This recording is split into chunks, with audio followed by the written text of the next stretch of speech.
सुबह सुबह एक ख्वाब की दस्तक पर दरवाज़ा खोला, देखा सरहद के उस पार से कुछ मेहमान आए हैं। आंखों से मायूस थे सारे, पाँव धोए, हाथ धुलाए, आंगन में आसन लगवाए और तनूर पे मक्की के कुछ मोटे मोटे रोट पकाए।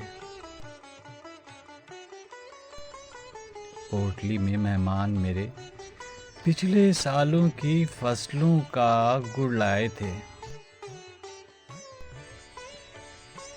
आँख खुली तो देखा घर में कोई नहीं था।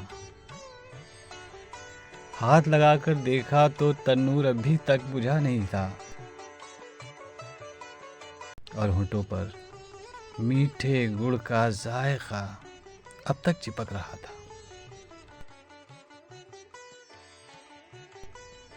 ख्वाब था शायद, ख्वाब ही होगा। सरहद पर कल रात सुना है चली थी गोली। सरहद पर कल रात सुना है कुछ ख्वाबों का खून हुआ था।